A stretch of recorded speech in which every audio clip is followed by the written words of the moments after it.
The bullet tore through Wade Vance's shoulder, just as his horse stumbled on the rocky outcrop, sending him tumbling down the ravine in a cascade of dirt and broken sagebrush, while gunfire echoed across the Oklahoma Territory canyon. He hit the ground hard, consciousness flickering like a dying candle as blood soaked through his shirt, turning the dusty fabric dark and wet. The year was 1877, and the territory was still wild enough that a man could disappear without a trace, which seemed likely now as Wade's vision blurred and the September sun beat down mercilessly on his broken body. When awareness returned, it came in fragments, cool water on his lips, gentle hands pressing something against his burning shoulder, the scent of herbs and smoke. He tried to open his eyes, but the effort sent waves of pain through his skull. A soft voice spoke in a language he did not understand, melodic and soothing, and he surrendered to the darkness again. The next time Wade surfaced, golden afternoon light filtered through what appeared to be animal hides stretched across a wooden frame. He was lying on soft furs, his chest bare except for the careful wrappings around his shoulder and ribs. The pain was still there, sharp and insistent, but manageable. He turned his head slowly, taking in the unfamiliar surroundings. This was no hotel room or ranch house. The dwelling was rounded, sturdy, filled with carefully arranged belongings that spoke of a life he knew nothing about. A young woman knelt by a small fire, grinding something in a stone bowl. Her dark hair hung in a thick braid down her back, and she wore a doeskin dress decorated with intricate beadwork. She must have sensed his movement because she turned, and Wade found himself looking into the darkest, most intelligent eyes he had ever seen. She said something in her language, then seemed to reconsider. "You wake," she said in careful English, each word deliberate. "Good, you sleep 3 days." Wade tried to sit up and immediately regretted it. The woman moved quickly, pressing a firm hand against his good shoulder. "No, you rest. Bullet go through, but you lose much blood. Ribs broken also." "Where am I?" Wade managed, his voice rough as gravel. "My camp. In the canyon." She returned to her grinding, not looking at him. "I find you when I gather herbs. You almost dead." Wade closed his eyes, trying to remember. He had been riding scout for a cattle drive heading north from Texas. There had been trouble with rustlers, shots fired, his horse spooked. The details were hazy. "My horse, gone when I find you, maybe home now." That was something at least. The bay mare knew the way back to Oklahoma City, where the drive was supposed to end, but that meant he was stranded here, wherever here was, until he could walk. Or ride, which seemed impossible at the moment. "Thank you," he said, meaning it, "for helping me." The woman glanced at him, something unreadable in her expression. "My grandmother teach me healing. I cannot let man die when I can help." She paused. "Even white man." There was no hostility in her voice, just a statement of fact that held the weight of complicated history. Wade had been raised in Texas, had fought in range wars and dealt with his share of trouble, but he had always tried to treat people fairly. Still, he knew the reputation of his people in these lands, knew what had been done to the tribes pushed onto smaller and smaller parcels of territory. "What is your name?" he asked. She hesitated, as if deciding whether to trust him with even this small piece of information. "Jicarilla," she finally said. "Means basket maker in Spanish, but it is not my Apache name. I am Wade Vance." He tried a smile, though it felt weak. "I owe you my life, Jicarilla," she shrugged, as if saving lives was something she did every day. "You rest now, I bring food soon." Over the following days, Wade learned the rhythm of Jicarilla's camp. She lived alone, which surprised him, in this small hidden canyon where water trickled year-round from a spring. Her people, she explained in fragments of conversation, had scattered after the soldiers came, after the land grants and treaties that pushed them from their traditional territories. Her parents were dead, her brother living on the reservation to the south, but Jicarilla had chosen to stay in the old ways, alone in the wilderness. "You are not afraid?" Wade asked one evening as she changed his bandages, her fingers gentle but efficient. "Living out here by yourself?" Jicarilla met his eyes steadily. "I am more afraid of the reservation, of forgetting who I am."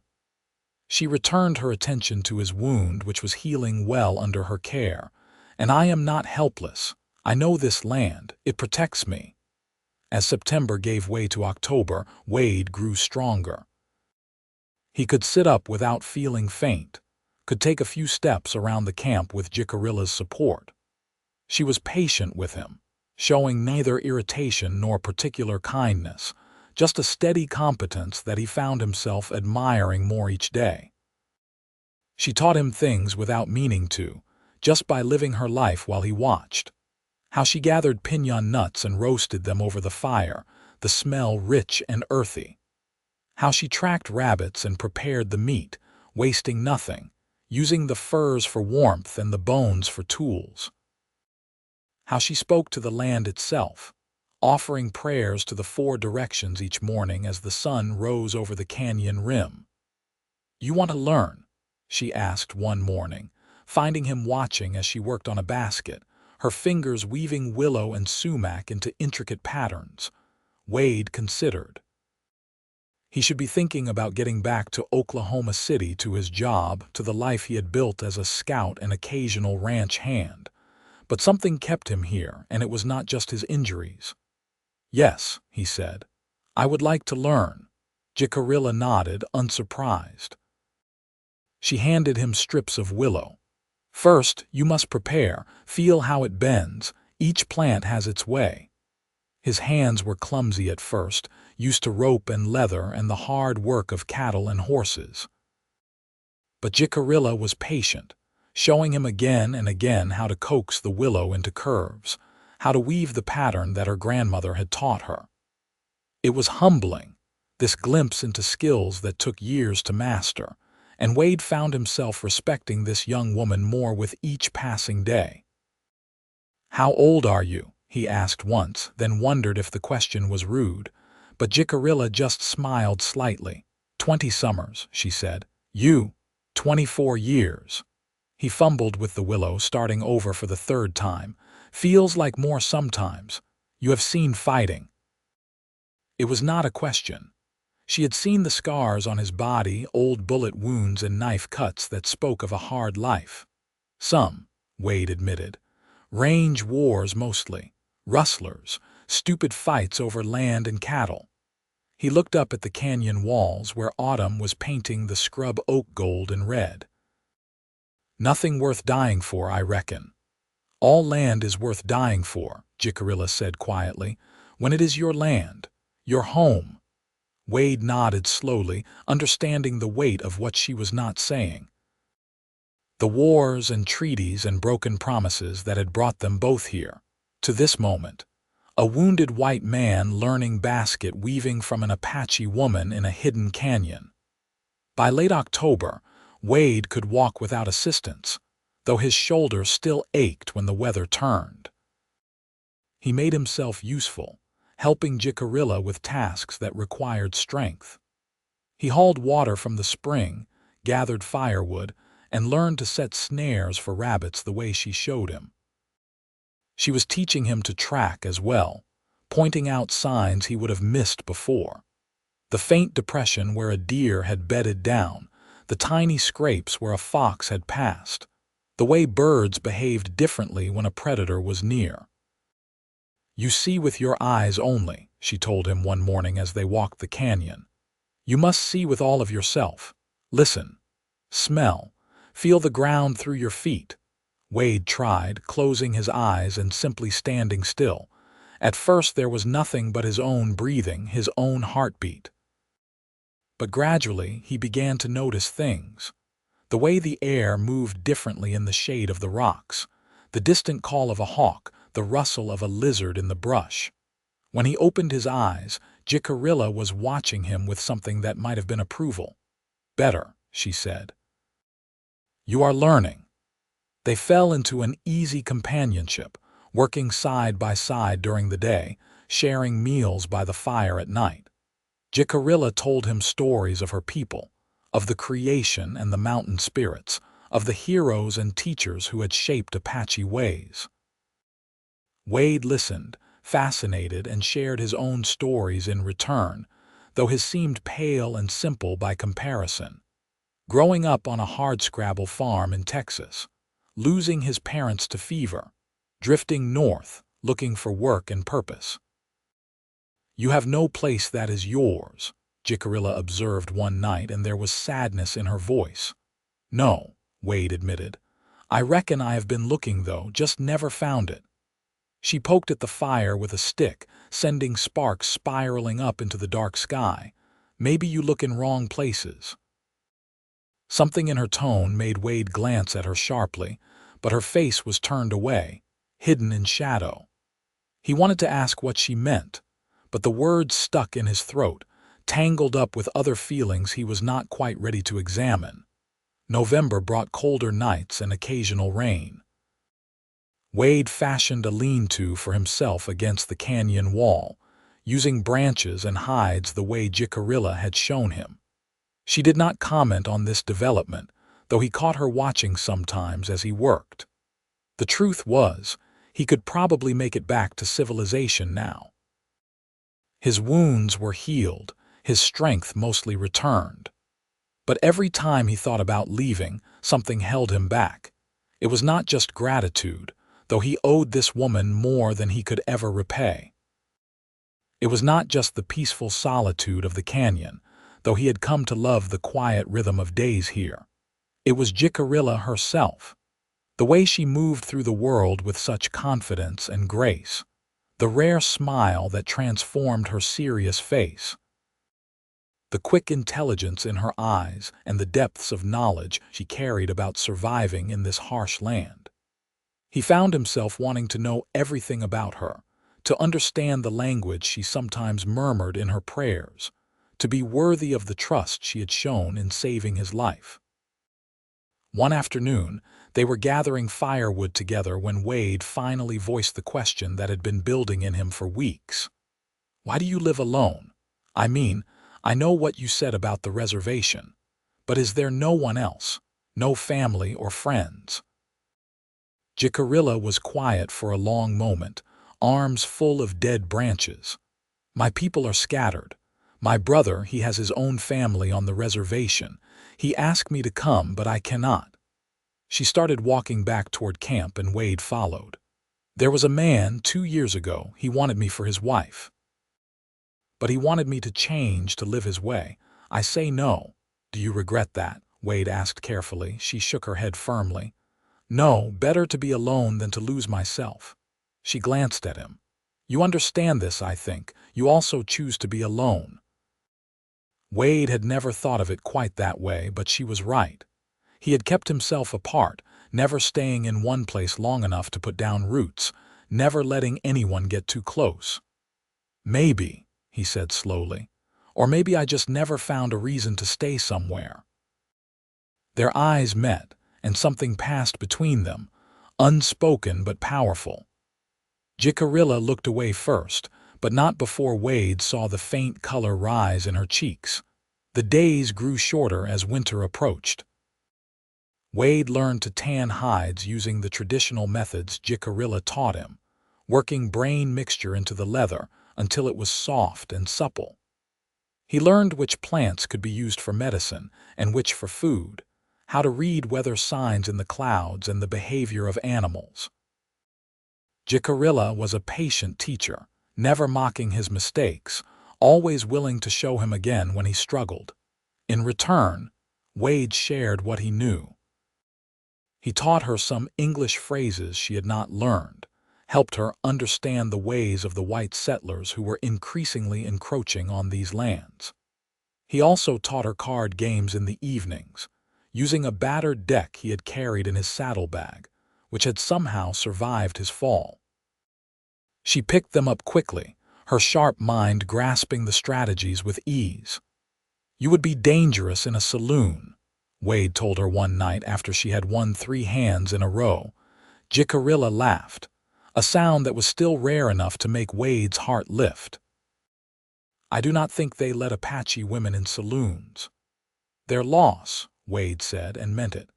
As November turned to December, the first snow came to the canyon. Not much, just a dusting that melted by midday, but enough to make Wade realize he had been here for nearly 3 months. 3 months since he had stumbled into this hidden place, more dead than alive. 3 months of healing and learning and living in a way he had never imagined. 3 months of falling in love, though he had been trying not to name it. The realization hit him one morning as he watched Jicarilla greeting the dawn, her voice soft as she sang the morning prayers. He loved her strength and her gentleness, her wisdom and her humor, the way she moved through the world with such purpose. He loved the sound of her voice speaking her own language, the patient way she taught him, the rare smiles she gifted him. He loved everything about her, and the knowledge terrified him. What could he offer her? He was a drifter, a man with no home and no prospects beyond the next job. She deserved better than that. She deserved someone who understood her culture, who could live in her world without dragging her into his. Someone who would not represent everything that had been done to her people. But the heart did not listen to logic, and Wade found himself watching her constantly, memorizing the way firelight played across her face, the precise movements of her hands as she worked, the sound of her laughter when he said something that surprised her. He tried to hide it, but he suspected she knew. Jicarilla was too observant to miss the way his eyes followed her, the way he found excuses to stand close when they worked together. One evening in mid-December, as they sat by the fire after the meal, Jicarilla spoke without looking at him. "You should go soon, before the deep snows come. It will be harder then." Wade's chest tightened. "Are you asking me to leave?" "No," she poked at the coals with a stick. "But you have your own life, your own people. You cannot stay here forever." "Why not?" The words came out before Wade could stop them. Jicarilla looked at him then, her dark eyes searching his face. "You know why not. You are white. I am Apache. Our worlds do not mix well." "Our worlds are mixing fine right here," Wade said, surprised by the intensity in his own voice. "Have been for months now. Here, yes, but this is not the real world, Wade. Out there, what do you think happens? You think your people accept you with Apache wife. You think my brother accepts me with white husband." She shook her head. "It is not possible." "Is that what you want?" Wade asked, his heart pounding. "To be my wife?" The question hung in the cold air between them. Jicarilla stood abruptly, wrapping her arms around herself. "What I want does not matter. What is possible, that matters." Wade stood too, moving to face her. "You told me you would not change yourself for that man who wanted you, that you would rather be alone. But what if you did not have to change? What if someone wanted you exactly as you are, Wade?"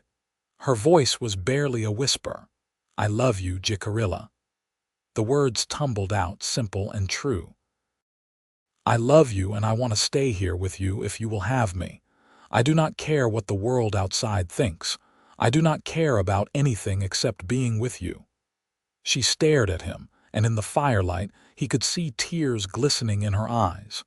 "You do not know what you are saying. You cannot live like this forever. You are not Apache. This life, it is hard even for those born to it." "Then teach me," Wade said urgently, stepping closer. "You have been teaching me for 3 months. Let me keep learning. Let me prove I can do this." He reached out carefully, giving her time to move away, and took her hand. "I have never belonged anywhere, Jicarilla, but here with you I feel like I have found home. Do you not feel it too?" For a long moment she said nothing. Then slowly she nodded. "Yes," she whispered. "I feel it. From the first days when you wake and I see you trying to understand, trying to learn without judgment, I feel it." She looked up at him, vulnerability clear in her face. "But I am afraid, Wade, afraid that the world will take this from us, that you will regret choosing this life." Wade raised his free hand to her cheek, marveling at the softness of her skin. "The only thing I would regret is leaving you. Let me stay. Let me love you. Let me build a life here with you." Jicarilla closed her eyes, leaning into his touch. When she opened them again, something had shifted, some barrier dissolved. "You are sure, you are very, very sure, more sure than I have been of anything in my life," Wade said. She smiled then, a full, genuine smile that lit her whole face. "Then yes, stay, love me, be with me." She reached up, placing her hand over his where it rested on her cheek. "I love you too, Wade Vance. I try not to, but I cannot help it." Wade pulled her close, careful of his still healing shoulder, and kissed her softly. She responded with a hunger that matched his own, her arms going around his neck, and for a long moment there was nothing in the world but the two of them, the fire and the cold December stars overhead. When they finally pulled apart, both were breathing hard. "I should tell you," Jicarilla said, a hint of humor in her voice. "I am not always easy to live with. I have very particular ways about things." Wade laughed. "I noticed. You reorganized my entire lean-to 3 times. It was not correct," she said with mock seriousness. "The roof would leak in heavy rain." "Yes, madam," Wade said, still grinning. "I will endeavor to do things correctly from now on." She swatted his arm lightly, but she was smiling too. Then her expression grew serious again. "We should do this properly, in the Apache way. There are traditions." "Tell me," Wade said. "I want to do this right. I want to honor your ways." Over the following days, Jicarilla explained what would be required. Traditionally, Wade would bring gifts to her family, demonstrate his ability to provide and protect. But her family was scattered, her parents gone, and her brother on the reservation. After much discussion, they decided to blend what they could. Wade would hunt and bring meat, would build a proper home for them in the canyon, would prove his commitment through action rather than words. He threw himself into the tasks with determination. He hunted deer in the hills above the canyon, and though his first attempts failed, Jicarilla's patient teaching eventually paid off. He brought down a young buck, and together they processed the meat and hides, working side by side in the comfortable silence that had developed between them. He also began work on a more substantial dwelling. Jicarilla's small structure had been fine for one person, but they would need more space.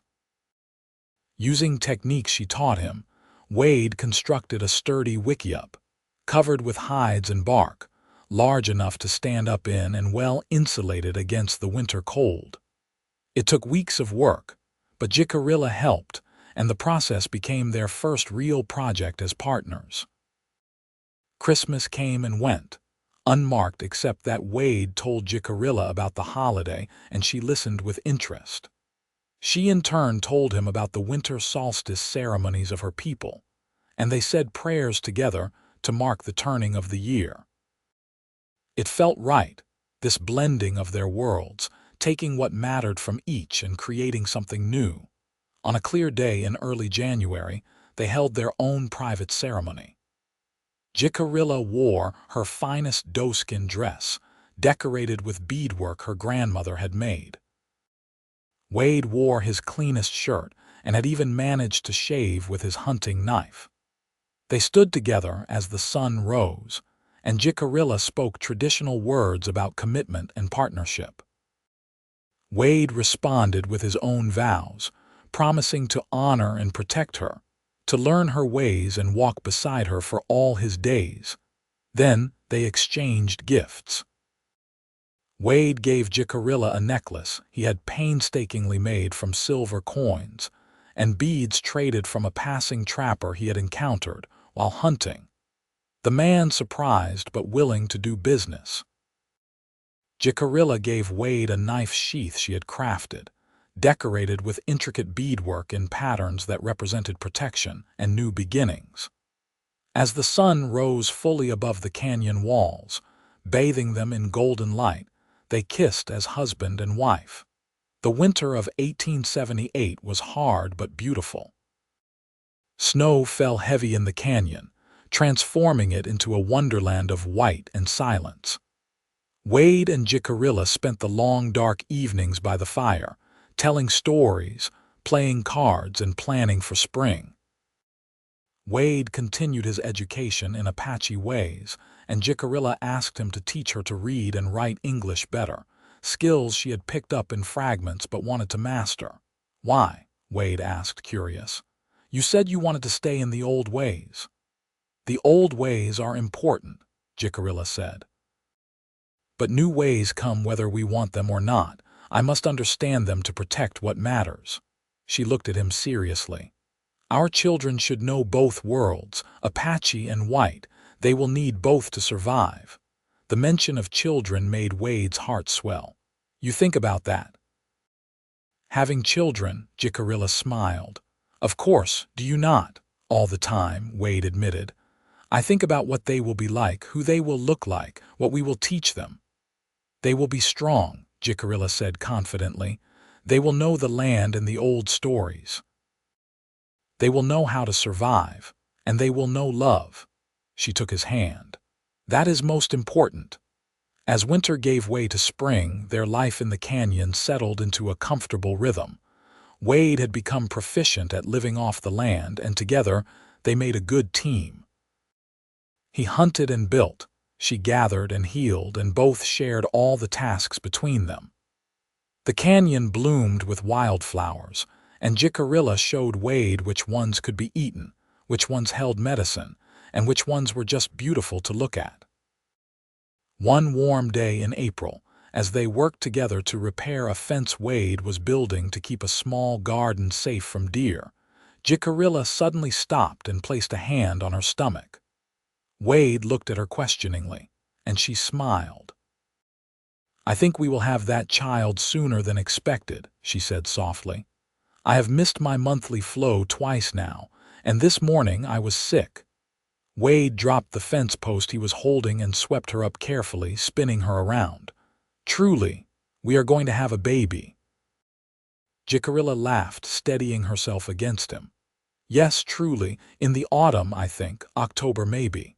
Wade set her down gently, suddenly worried. "Are you well? Should you be working? What do you need?" She cupped his face in her hands, her expression tender. "I am well. I am strong.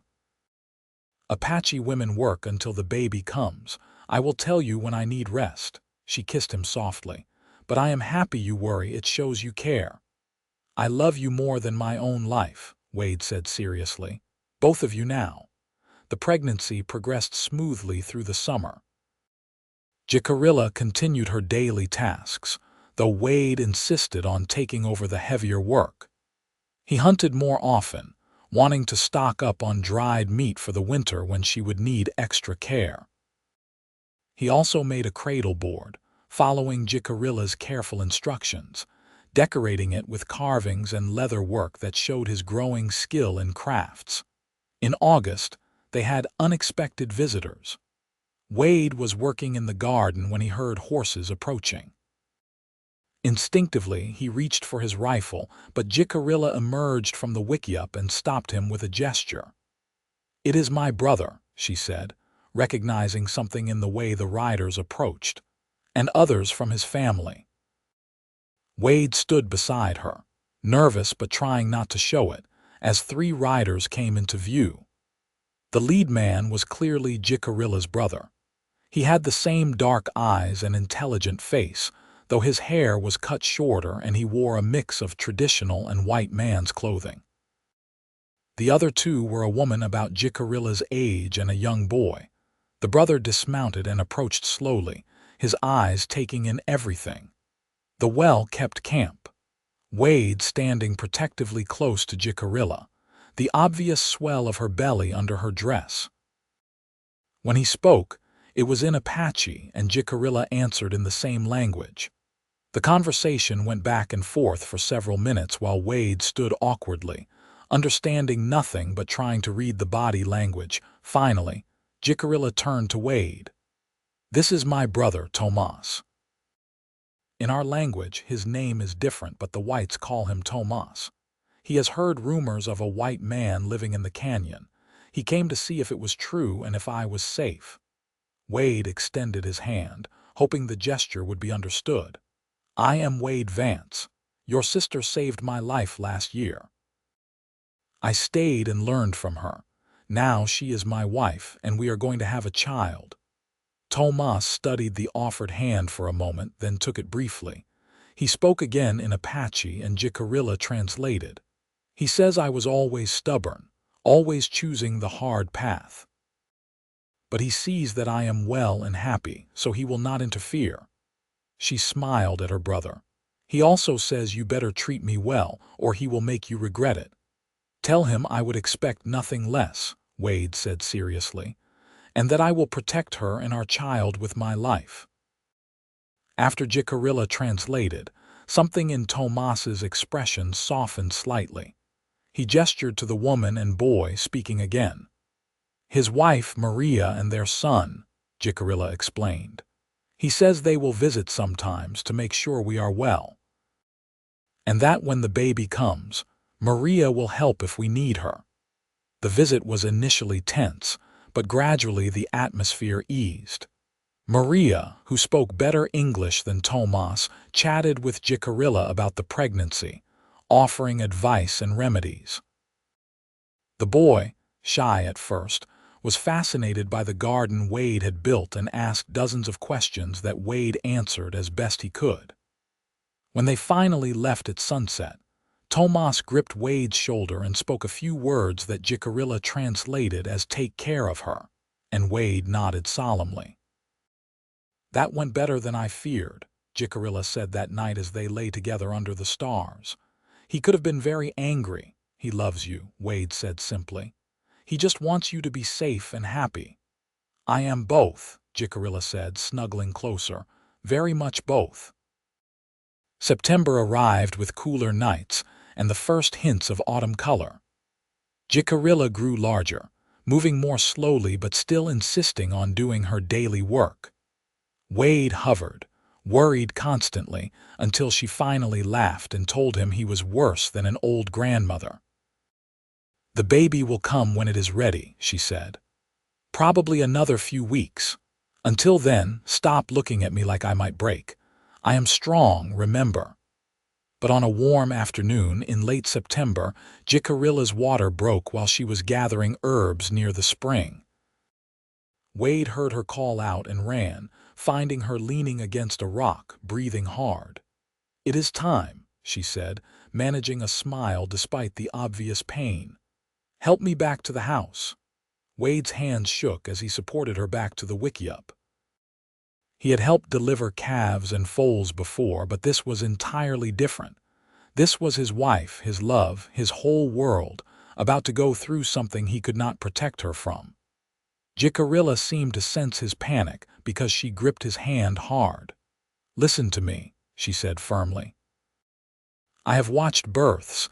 I know what to do, but I need you calm and strong. Can you do that for me?" Wade took a deep breath and nodded. "Tell me what you need." For the next several hours he followed her instructions. He boiled water, gathered the supplies she had prepared, and supported her through the contractions that came stronger and closer together. Jicarilla was quiet for the most part, breathing through the pain with a stoic determination that awed him. But as the afternoon faded to evening and the pain intensified, she gripped his hand so hard he thought bones might break, and she let out low cries that tore at his heart. "You are doing so well," he murmured, wiping the sweat from her forehead. "So strong. I am here. I am right here with you." As full darkness fell, Jicarilla suddenly tensed, bearing down with a guttural sound. "The baby," she gasped. "Wade, you must catch the baby." Heart pounding, Wade positioned himself as she had instructed earlier. With the next contraction, he saw the crown of a head, dark hair slicked with fluid. "I see the baby," he said, his voice shaking. "Keep going, my love, you are almost there." Two more pushes, and suddenly Wade was cradling a tiny, squalling infant in his hands. A son. They had a son. Wade's eyes filled with tears as he carefully cleaned the baby's face and nose the way Jicarilla had taught him, then laid the baby on her chest. She was crying too, laughing and crying at the same time as she cradled their newborn. "A boy," she whispered. "Wade, we have a son." Wade helped her deliver the afterbirth, then cleaned up while Jicarilla rested with the baby. He had never felt such overwhelming love and terror combined. This tiny person, so perfect and fragile, depending on them for everything. When he finally lay down beside them, careful not to jostle them, he could not stop staring. "What should we name him?" he asked softly. Jicarilla considered, stroking the baby's soft hair. "In Apache, I will call him by the name that comes to me in dreams. But for the white world, we should choose together." She looked at Wade. "What names do you like?" They discussed it quietly as the baby nursed for the first time. Wade suggested names from his family, and Jicarilla added her own thoughts. Finally, they settled on William after Wade's father, with the middle name Vicent, which was close enough to Vance but honored Jicarilla's influence on their family. "William Vicent Vance," Wade said, testing it out. "It is a strong name." "He will be strong," Jicarilla said with certainty. "He has both worlds in him. That is a powerful thing." The autumn of 1878 passed in a blur of sleepless nights and overwhelming love. Baby William was healthy and loud, keeping them busy every moment. Wade marveled at how naturally Jicarilla took to motherhood, how she seemed to know instinctively what the baby needed. He did his best to help, walking the wickiup at night when William fussed, changing soiled cloths, and taking over all the hunting and heavy work so Jicarilla could focus on the baby. Tomas and Maria visited again in November, bringing gifts for the baby and congratulating the new parents. The visit was warmer this time, and Wade felt like he had been accepted, at least provisionally, into the family. Maria gave Jicarilla advice about motherhood, and the two women talked for hours while Tomas and Wade worked on repairing the winter shelter for the horses Wade had acquired by trading. "You look like dead man walking," Tomas said in halting English, and Wade realized it was the first time Jicarilla's brother had spoken directly to him. Wade laughed tiredly. "I feel like one. Does it get easier?" "Yes and no." Tomas smiled slightly. "Children are hardest thing and best thing. You will see." As winter settled in again, their second winter together, Wade reflected on how much his life had changed. 2 years ago, he had been a drifter with no purpose beyond the next job. Now he was a husband and father, living a life he could never have imagined. It was hard, certainly. The isolation was difficult sometimes, and he knew that as William grew, they would face more challenges. But looking at his wife nursing their son by the firelight, Wade could not imagine wanting anything else. The years that followed were full and rich. William grew into a sturdy, curious toddler who followed his parents everywhere, learning words in both English and Apache. Wade became truly skilled in the old ways, able to track and hunt and survive as well as any man born to it. Jicarilla continued her healing work, and occasionally people found their way to the canyon seeking her help. Some were Apache, others were whites who had heard rumors of a healer woman in the wilderness. She treated everyone who came with respect and dignity, and Wade supported her in this, even when it meant extra work or risk. In the spring of 1881, Jicarilla became pregnant again. This time, Wade was less panicked, though no less protective. Their daughter was born in September, another healthy baby with dark hair and eyes that seemed to see everything. They named her Jane Elizabeth Vance, blending their cultures once again. William, now 3, was fascinated by his little sister. He would sit by her cradleboard for hours, talking to her in his mix of English and Apache, showing her rocks and feathers he had collected. Wade watched his children growing and felt a profound sense of gratitude for the life he had been given. But as the children grew, the outside world pressed in more. The Oklahoma Territory was filling with settlers, and the conflicts between whites and native peoples were intensifying. Jicarilla worried about what this meant for their family, caught between two worlds. "Maybe we should move further away," she said one night in 1883 when William was 5 and Jane 2. "Deeper into the mountains where they will not find us," Wade considered. "We could. But what happens when the children are older? They will need to know how to exist in both worlds." "We cannot hide forever." "I know," Jicarilla said quietly, "but I am afraid for them, for what they will face. The whites will see them as Apache. The Apache will see them as mixed blood. Where do they belong?" Wade took her hand. "They belong with us. They belong to themselves.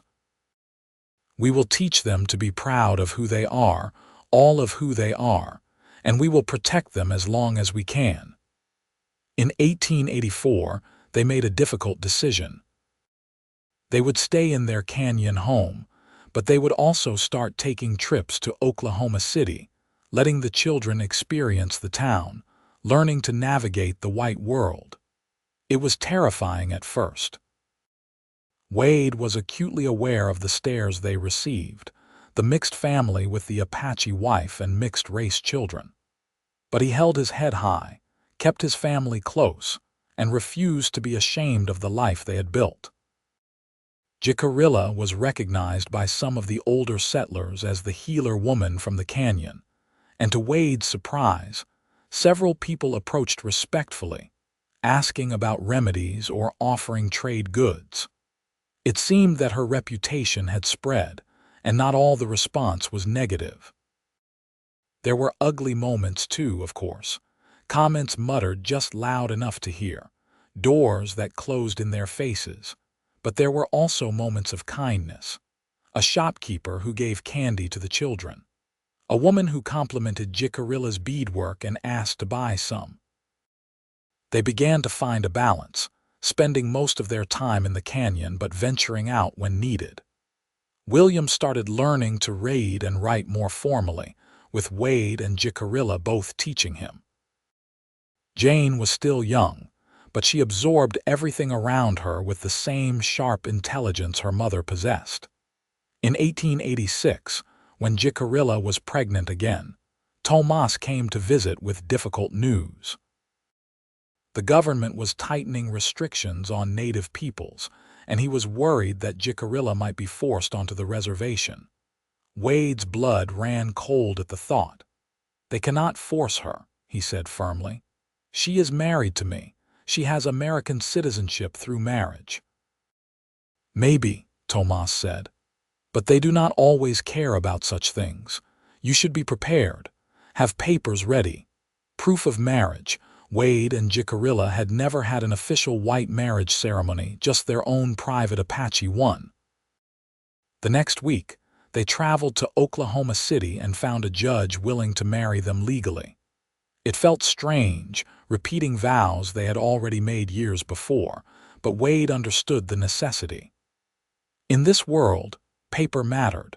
Their third child, another son, was born in November 1886. They named him Walter Vincent Vance, continuing the tradition of blending their heritages. With 3 children now, the wickiup was getting crowded, and Wade began work on a larger, more permanent structure. Using a combination of Apache techniques and the building knowledge he had gained over the years, he constructed a sturdy cabin with a good stone fireplace, multiple rooms, and real windows with glass he had hauled in from town. Jicarilla cried when she saw it completed.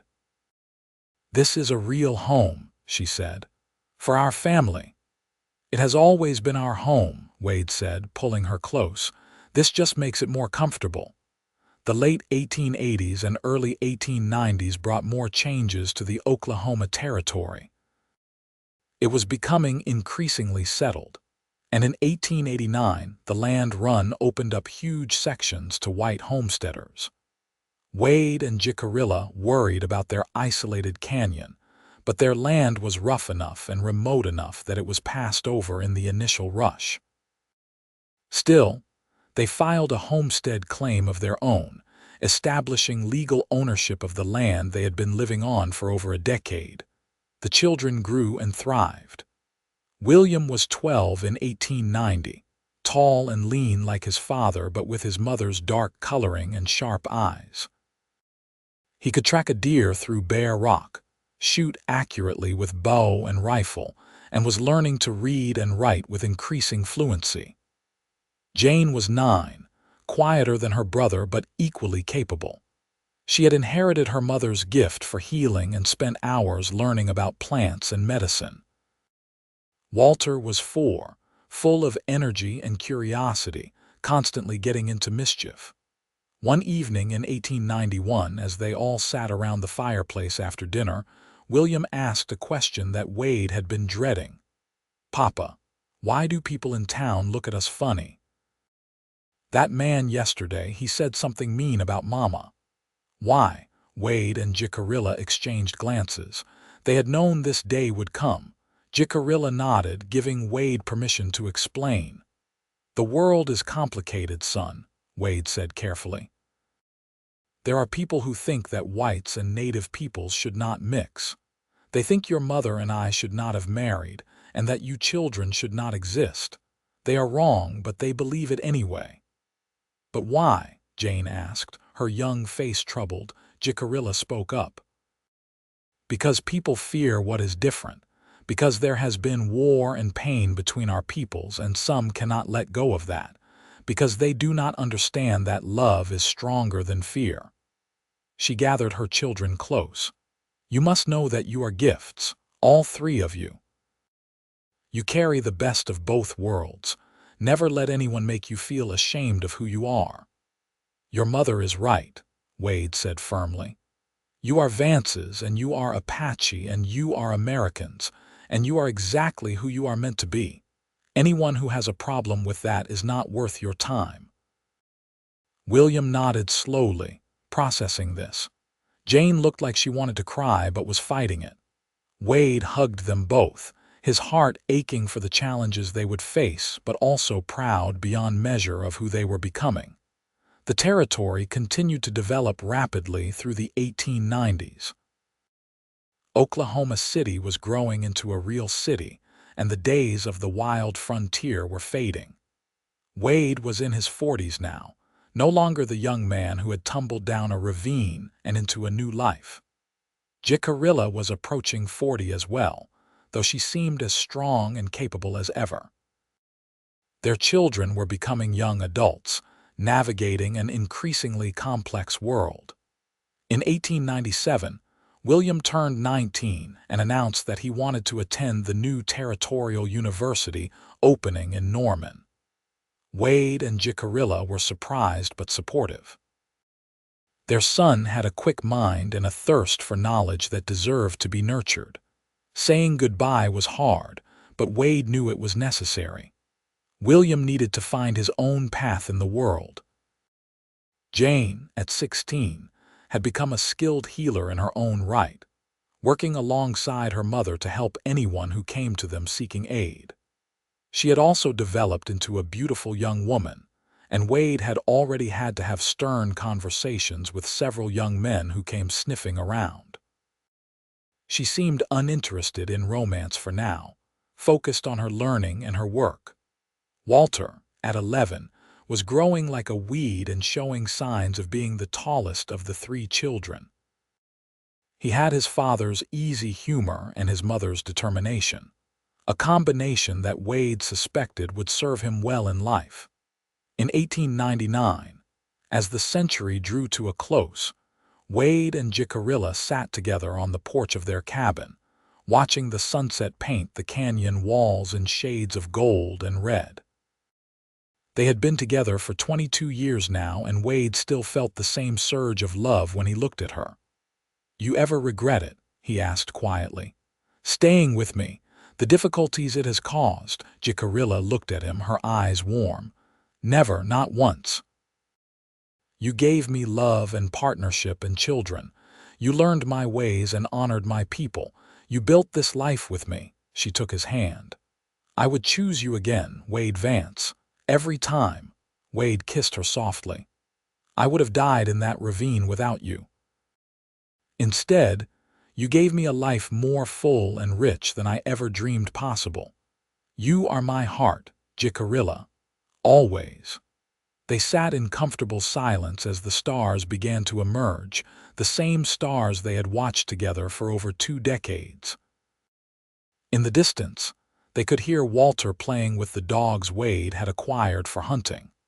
From the cabin came the smell of bread baking, Jane's latest project. And somewhere in Norman, William was studying and learning, carrying their legacy forward into the new century. The year 1900 brought both celebration and challenges. William came home from university for the summer with a young woman he wanted them to meet. Her name was Sarah, and she was the daughter of a rancher from near Guthrie. Wade could see his son was serious about her and felt the familiar parental mix of happiness and concern. But Sarah was kind and smart, and more importantly, she treated William with genuine affection and respect, seeming unconcerned about his mixed heritage. "Your mother is amazing," Sarah told Jicarilla after spending a few days at the canyon. "The things she knows about medicine and plants, I have never met anyone like her." Jicarilla smiled, warming to the girl. "You are welcome here, Sarah. Any friend of William's is family to us." Jane, now 19, had her own news. She wanted to open a proper clinic, combining traditional Apache medicine with modern medical knowledge. She had been studying books Wade acquired for her, learning about new developments in medicine, and believed she could help more people if she had a formal practice. It was ambitious, perhaps impossible given the prejudices of the time, but Wade and Jicarilla supported her dream. In 1901, William married Sarah in a ceremony that blended traditions, much like Wade and Jicarilla's own marriage. It was held in the canyon, with family and friends from both sides attending.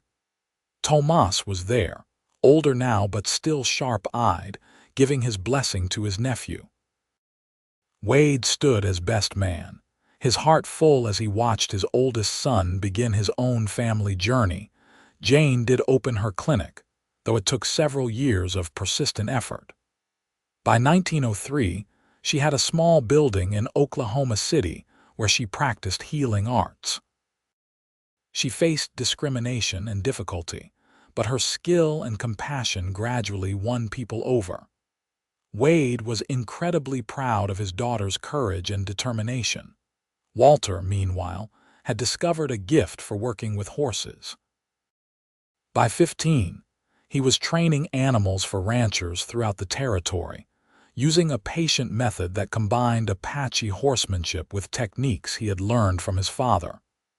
He had a way with even the most difficult horses, and his reputation spread quickly. As Oklahoma moved toward statehood in 1907, the Vance family had become an established part of the community, if an unusual one. Wade and Jicarilla were now in their 50s, grandparents to William and Sarah's 2 children, and respected elders in their own right. Their canyon home had become a place of refuge and healing, known throughout the region. One spring evening in 1908, as Wade and Jicarilla celebrated their 30th year together, they gathered with all their children and grandchildren around a bonfire. William was there with Sarah and their kids. Jane had brought a young man she was courting, a doctor from the city who respected her knowledge and abilities. Walter, now 21, was full of stories about his latest horse training adventures. Wade looked around at the faces illuminated by firelight at the family he and Jicarilla had created together, and felt overwhelmed with gratitude. 3 decades ago, he had been a dying man in a ravine. Now he was surrounded by love and life and legacy. "Tell us the story," one of the grandchildren demanded. "Tell us how you and grandmother met." Wade glanced at Jicarilla, who smiled and nodded. He had told this story many times over the years, but it never got old.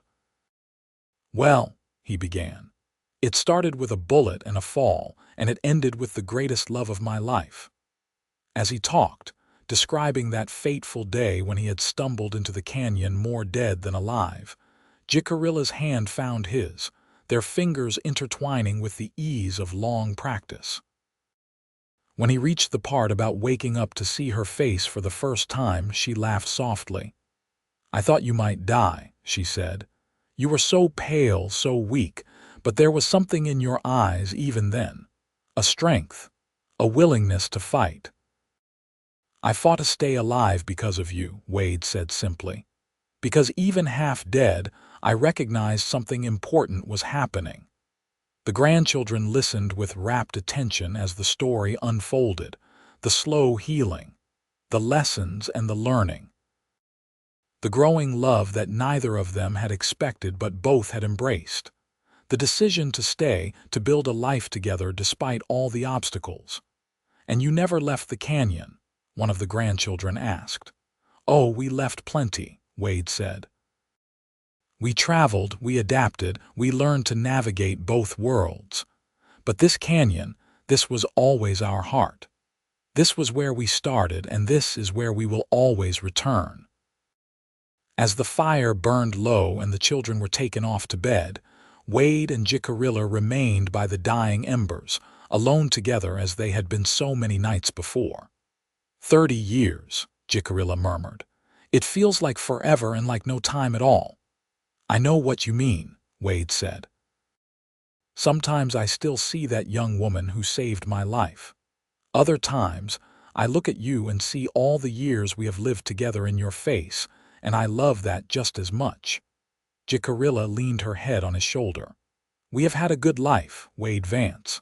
A hard life sometimes, but a good one. We raised strong children. We loved each other well. We honored both our peoples. Not many can say that." "No," Wade agreed softly. "Not many can." They sat in the darkness, listening to the familiar sounds of the canyon, the trickle of the spring, the rustle of wind through the junipers, the distant call of a night bird. These were the sounds that had accompanied their life together, the soundtrack of their love story. The years continued to pass, bringing the changes that time always brings. Oklahoma achieved statehood in 1907, transforming the rough territory into something more refined and civilized. Wade and Jicarilla adapted as they always had, maintaining their canyon home while staying connected to the developing world around them. In 1910, at age 57, Wade's hair was fully silver, but he was still strong and active, still hunting and working the land he loved. Jicarilla, at 53, had become renowned throughout the region as a healer and wise woman. People traveled from far away to seek her counsel, and she never turned anyone away who came with genuine need. Their children had all established successful lives. William was a professor at the university, teaching history with a particular focus on native peoples and the settlement of Oklahoma. His work was helping to preserve stories and perspectives that might otherwise have been lost. Jane's clinic had expanded, and she was training other healers in her integrated approach to medicine.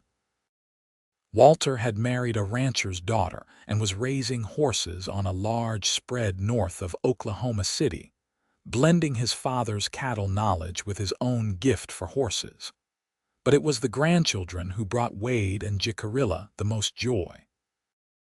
There were 7 of them now, ranging from teenagers to toddlers, and each one carried the blended heritage that Wade and Jicarilla had fought so hard to honor.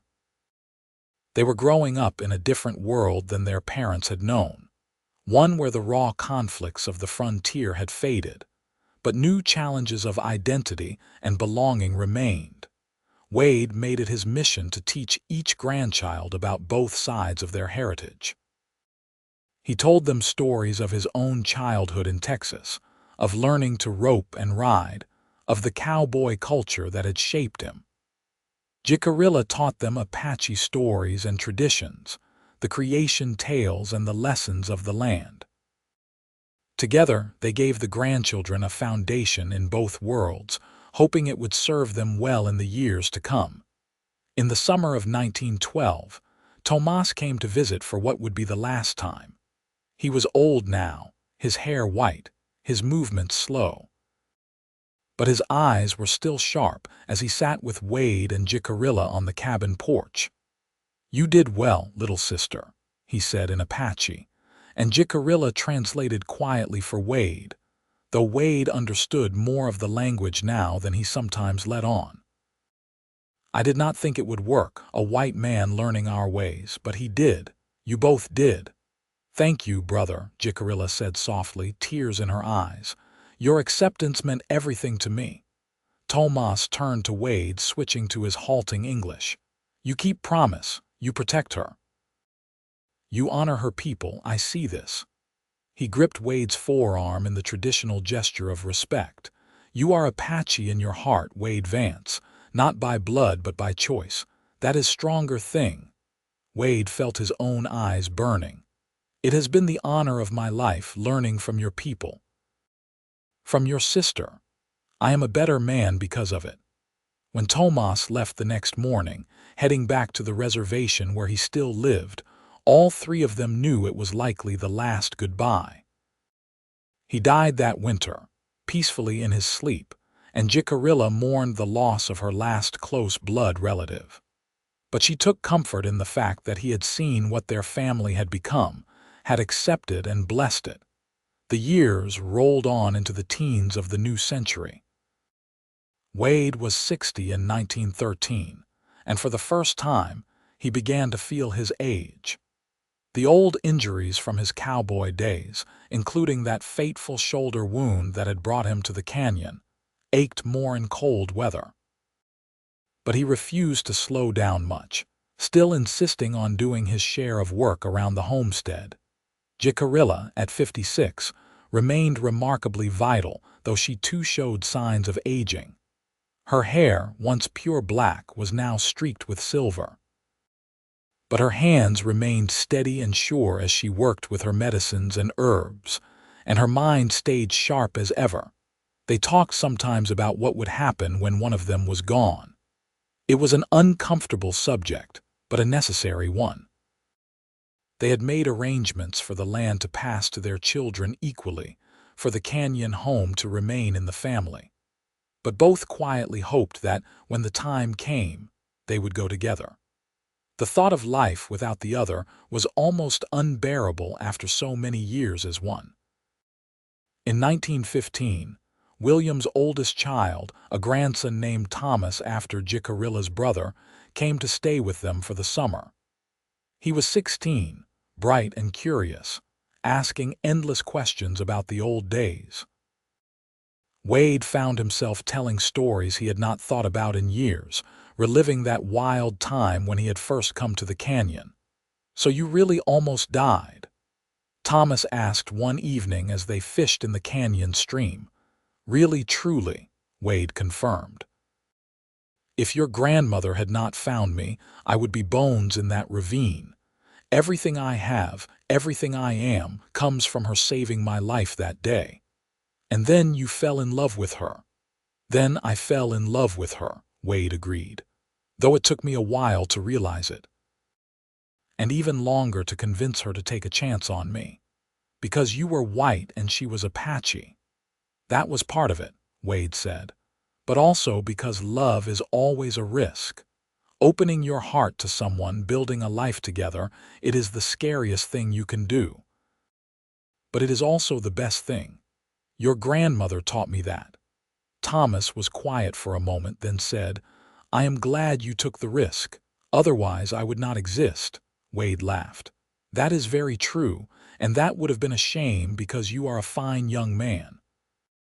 In 1917, as America entered the Great War, the Vance family faced new challenges. William, too old to fight himself, sent his oldest son off to the military. Walter's twin teenage boys enlisted as well. It was a terrible time of worry and fear, and Wade and Jicarilla found themselves praying to all the gods they knew, asking for their grandson's safe return. Miraculously, all three young men survived the war and came home in 1919, changed by what they had experienced but alive. The family gathered for a massive reunion that summer, everyone coming to the canyon for a week of celebration and Thanksgiving. Wade, now 66, looked around at the sprawling family that had grown from his and Jicarilla's love and felt a profound sense of accomplishment. The 1920s brought prosperity to many, though the Vance family continued to live simply in their canyon home. Wade and Jicarilla were now in their 70s, officially old, though both fought against the label. They still worked every day, still tended their garden and their home, still welcomed visitors who came seeking Jicarilla's healing wisdom. Their children visited regularly, often bringing the grandchildren, and now, even a few great-grandchildren. The family had grown large and sprawling, a testament to the love that had started it all. Some of the younger generation had moved to cities, pursuing modern careers and lives. Others stayed closer to the land, honoring the traditions Wade and Jicarilla had taught. But all of them carried the dual heritage with pride, navigating the complicated world as both Apache and white, choosing to see their mixed identity as a strength rather than a weakness. On a warm evening in June of 1927, Wade and Jicarilla celebrated their 50th anniversary. The entire family gathered in the canyon, 3 generations coming together to honor the couple who had started it all. There was food and music, stories and laughter, and as the sun set, William stood to make a toast. 50 years ago, he began, his voice carrying across the gathering, my parents chose love over fear. They chose each other despite everything the world said against them. They built a life together that honored both their peoples, that created a family that spans 2 worlds. Everything good in our lives, all of us gathered here, exists because of their courage and their love. He raised his glass. To Wade and Jicarilla Vance, may their love continue to inspire us all.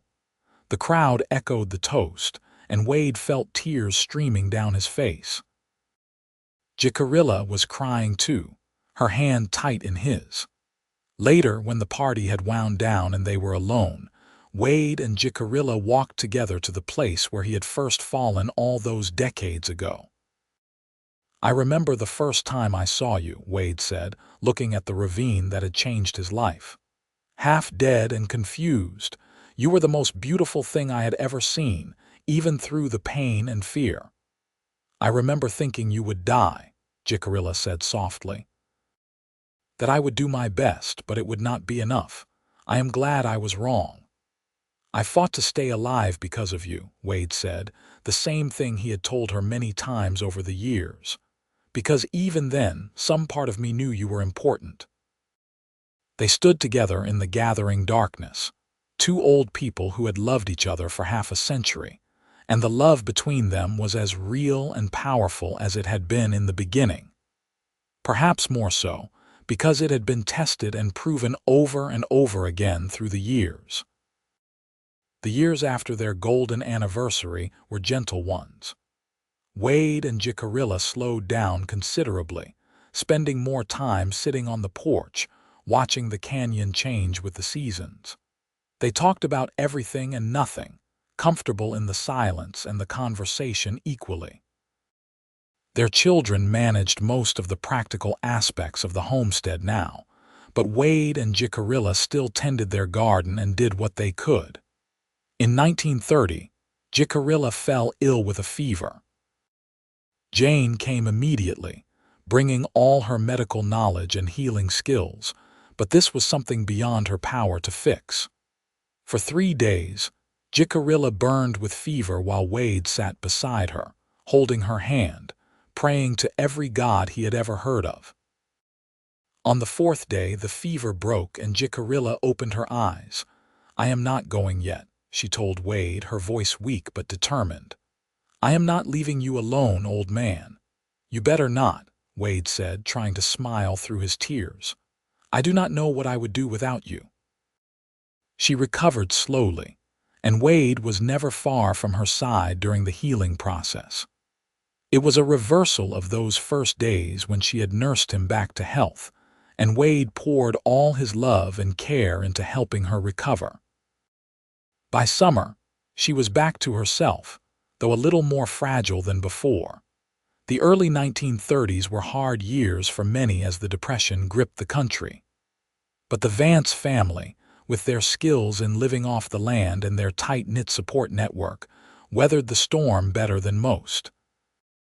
They shared what they had, helped neighbors when they could, and took in family members who had lost jobs in the cities. The canyon became a refuge once again, a place where people could come and know they would be welcomed and cared for. Wade turned 80 in 1933, and the family threw him a big party despite the hard economic times. He looked around at everyone gathered, at the family that had grown from nothing but love and determination, and felt complete. He had lived a full life, longer than he had any right to expect. Every day now was a gift. Jicarilla turned 76 the same year, and she too felt the weight of years. Her hands, once so sure and steady, shook sometimes now. Her eyes were not as sharp. But her spirit remained strong, and she continued to teach anyone who wanted to learn about the old ways, determined to pass on the knowledge before it was lost. On a cold night, in February of 1935, Wade woke in the darkness with a strange feeling. He lay there for a moment, trying to identify what had woken him, then realized Jicarilla was not breathing beside him. Panic surged through him and he reached for her, finding her cool and still. "No," he whispered, pulling her to him. "No, please, Jicarilla, come back, do not leave me." But she was gone, slipped away peacefully in her sleep, just shy of her 78th birthday. Wade held her body and wept, great racking sobs that shook his entire frame. After 58 years together, after a lifetime of love and partnership, she was gone, and Wade felt like half of himself had been ripped away. The family gathered for the funeral, a beautiful blend of Apache tradition and Christian ceremony. They buried Jicarilla in the canyon, in a spot she had picked out years before, overlooking the spring where she had gathered herbs and the ravine where she had found Wade. The entire community came to pay respects, native and white alike, testimony to the life she had lived and the people she had touched. Wade stood at the grave after everyone else had left, unable to move, unable to accept that she was truly gone. William came to stand beside him, putting a hand on his father's shoulder. "She loved you so much, Papa," he said quietly. "She never regretted choosing you. She told me that just a few weeks ago." "I should have gone first," Wade said, his voice broken. "I always thought I would go first." "None of us get to choose," William said gently. "But you gave her a beautiful life. You loved her well. That is what matters." Wade nodded, unable to speak. He stayed at the grave until dark, saying goodbye to the woman who had been his entire world, promising her that he would be along soon, that this separation would not be for long. True to his word, Wade did not last long without Jicarilla. He was 82 years old, and the grief was too much for his old heart. He stopped eating, stopped caring, just went through the motions of living without any real interest.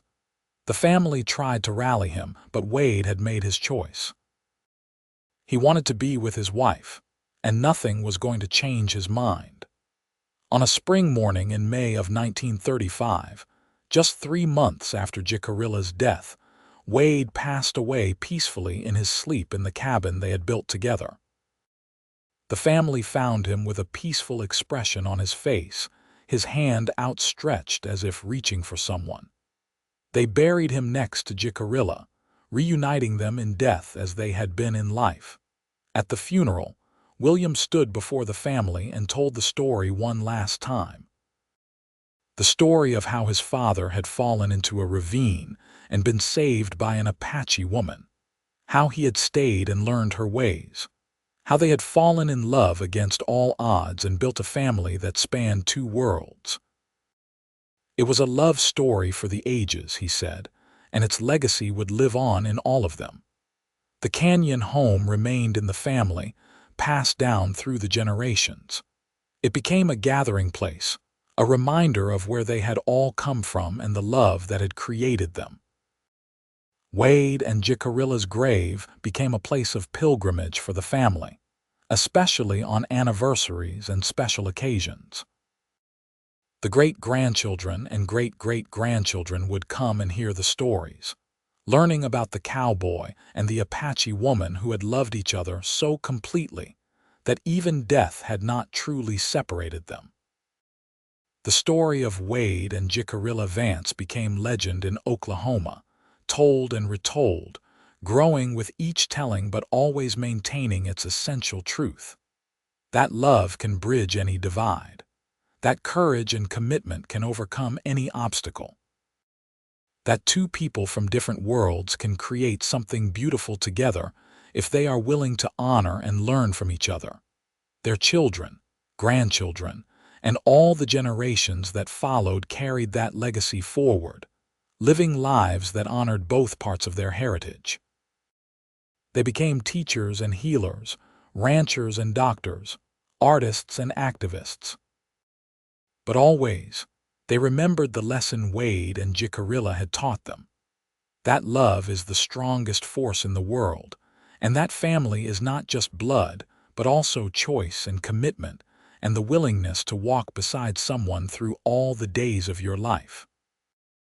In the canyon, by the spring where Jicarilla had once gathered herbs, wildflowers bloomed every spring over 2 graves side by side.